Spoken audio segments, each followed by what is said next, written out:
What we want to do is, let's bring her back just enough that it's just off the edge, okay? So I made like a little towel roll or sheet roll. You could use that if you feel like when you're pushing in to the table, like if there's too much give, you want something sturdy. So that's why I use that mobilization wedge. That's just an option. We also have in the clinic as well, we take out all of our face holes. That works just as well. It's got really a nice, rigid, solid block. So what you want to do is you're going to make sure that the hands go over the entire tib fib. This hand is going to be almost cupped right next to over the talus. And then for those of you who are a little shorter like me, if you see what I have to do, I have to come up and over, I would drop my table, okay? So that I'm really right over her, straight armed, and I'm going to go, anyone see it?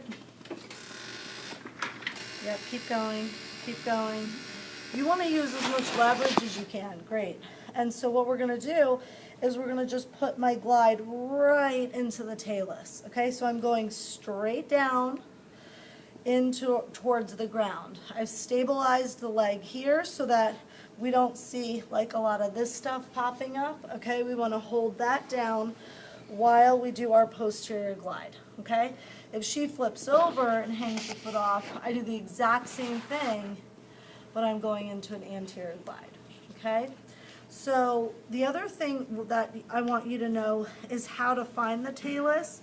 So if you put your fingers on either side, just distal and anterior to the malleoli, you're going to feel as you move, the dome of the talus is going to pop out and push into your fingertips, okay? So that's how you find it. And so then what you're going to do is either a thumb over thumb or thumb next to thumb, and you're going to put the pressure into the talus on the lateral side of the talus, and you are going to glide the talus, pushing it directly across into what's called a medial glide, okay? So in somebody that's got an acute injury, this might be a little sore, so you have to watch your finger pressure. But what you also see me do is I gently glide the talus as I pull the foot a little bit across the body into abduction. That's where it's got to go, right? So it's got to abduct over here as I push the glide. That is going to help dorsiflexion. So you've got medial glide of the talus and a posterior glide of the talus should be your two things for sure you're going to do for a plantar flexion inversion ankle sprain. Okay, then can you swap your... Question. For the posterior glide, Yep. do you ever take them into more dorsiflexion? You totally can. You can be in charge of what that does and then get right on top of it. Absolutely, yes. You get to control, and even if I were here, I might have been able to control that a little bit like this, okay? Totally. So you want to take up as much of that slack into the dorsiflexion as you possibly can. Excellent point. So from here, let me just show you, if I'm grasping now, palpating the medial side, and I push across but pull the foot towards me, that's considered a lateral talar glide. But you got to make sure you're on the talus, okay? You have to make sure you find it. Then get your hands there and push across, okay? Yeah, it can be tender. All right, so you've got medial and lateral. Now for those, sometimes I'm sitting. I'm much more relaxed.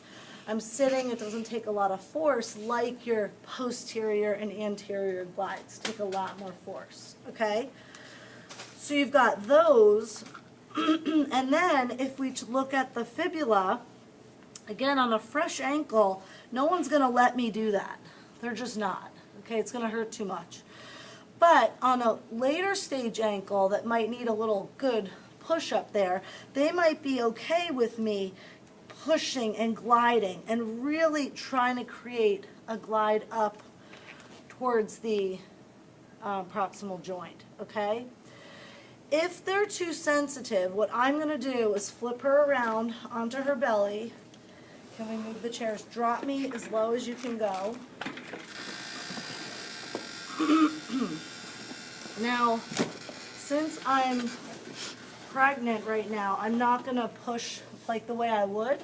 So right now I've had to modify my mobilizations because normally what you're going to do is put your hand and capture the lateral calcaneus, and what I'm going to do is go right on top of it.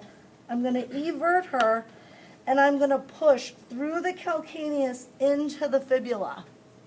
Okay, this hand will come down here and it will monitor that as I'm pushing, I'm feeling this move up in the proximal joint.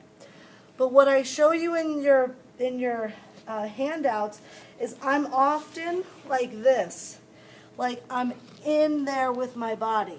And so I really can't do that right now. But that's how I would do it. I would be right here on her calcaneus. I'd put all my weight into her, and I would be monitoring that I'm moving down here.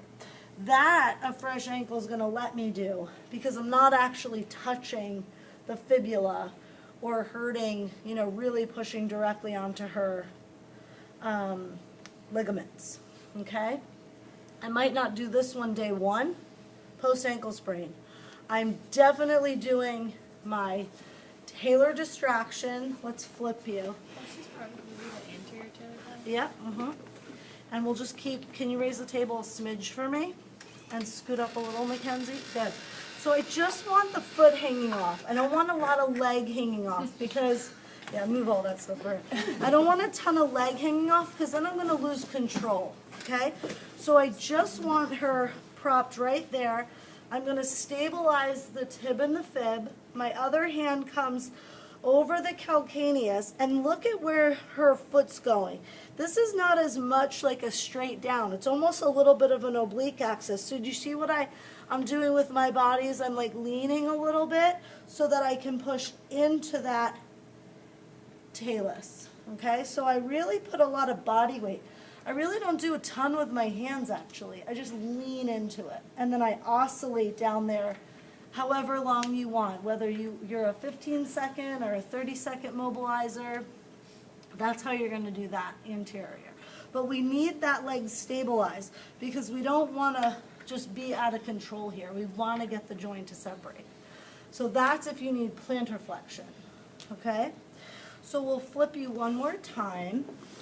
Which one's lost more commonly, plantar flexion or dorsiflexion? Dorsey, because it's typically a plantar flexion inversion Right. sprain.